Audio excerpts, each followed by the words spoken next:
Hello everyone and welcome back to the channel. It's been a while since I've uploaded here, but here we are. Around the time this video is out, I'm currently playing through Final Fantasy VII Rebirth, so keep an eye out on the videos that are being released around this time, particularly when I stream it, as I upload preview videos for it a few hours before I start playing. Today, let's go back to our old Final Fantasy X banter where we discuss lore and the different aspects of the game that we all know and love. You may have seen me cover different characters, events, theories, alternate timelines, even locations, but I don't think I've covered the races just yet. I also have ideas for covering the different monsters of the game and how they connect in terms of design compared to previous versions of them, but that's for a future video series. So, for today's video, we will be covering one of the races found in Spira, the strong yet flexible Ronso. The Ronsos are a humanoid feline race that make their home in Mount Gagazet. Now, the creation of the sub-races are very common in any fantasy world, very popular in RPG video games.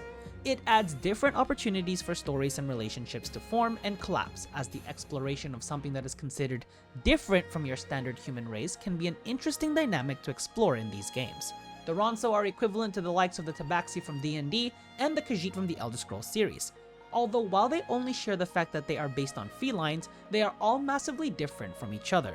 When we think of the feline races, they are typically categorized as being very sneaky and agile creatures who tend to be more on the stealth side when it comes to the representation in the game. Granted, there are animals in the cat family that also embody strength as well as speed, such as the tiger and the lion.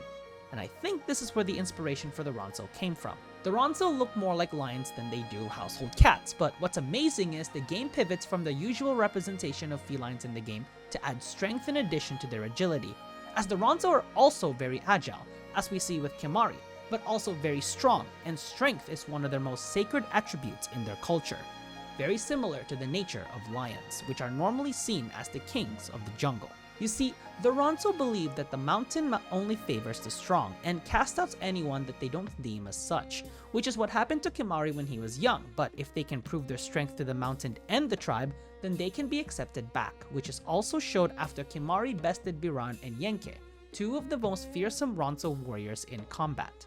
When Kimahri proved the strength, not only did the Ronso acknowledge his strength to the mountain and allowed the party to pass, but they were also willing to stop anyone who would go after them as they traveled to the mountain.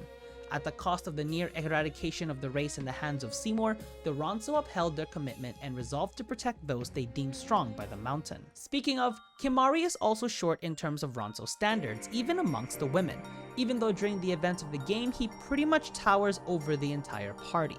Another symbol of a Ronso's strength and pride is its horn, and once again, Kimahri falls victim to this representation as his horn was cut off after losing to Biran when they were younger. However, Kimahri has proven that his horn was not necessary in order to gain the strength he needed to defeat them, and only relied on his persistence to win and willingness to get stronger despite everything that has happened to him. One main indicator I like to use when looking at the qualities of the races is their blitzball stats. It's often a good reflection of people's qualities outside of the sport. This also applies to whole races. When we look at the base stats of the Ronso Fangs, they have very strong endurance and HP stats in-game, and it is often hard to break them with both your backline defenders. Normally, the defenders' endurance are weaker than the scorers, but for the Ronso, even the defenders Urga and Navi Ronso boast respectable endurance stats. Their main detriment, however, is their speed, which is well below average, and it is easy to get them all to chase one person while everyone else is wide open. Unless you're Mifiri, a very cheesy tactic, but a smart one to take advantages of their weaknesses. Their slow speed in the waters could be due to the fact that cats generally hate water, or their very strong builds prevent them from being as quick and fast in the water as they are in land, or a combination of both. Another good indicator of the nature of the Ronso is through their clothing. Compared to the Guado and the humans, the Ronso tend to wear lightweight clothing. In fact, they appear to wear padded clothing that resembles armor, as they would wear shoulder and knee pads made of cloth, as well as other pieces such as chest armor, clothing held together by straps. This is done to maximize their agility and their flexibility in combat, and they likely train their natural bodies to have stronger resistance against conventional attacks. Their flexibility is also reflected on a Ronso's ability to learn enemy attacks, as we see with Kimahri's Ronso Rage, which Lulu points out is a quality of every Ronso that lets them learn enemy abilities. While we don't see much of the weaponry the Ronso prefer to use, it is likely their weapon of choice would be the spear, as it allows them to be flexible in combat, as Kimahri uses it to attack, block, and allow him to jump using the spear to propel him upwards. They also tend to find in hand-to-hand combat, making them adept at fisticuffs, and are also capable of using magic, thus making them jacks of all trades.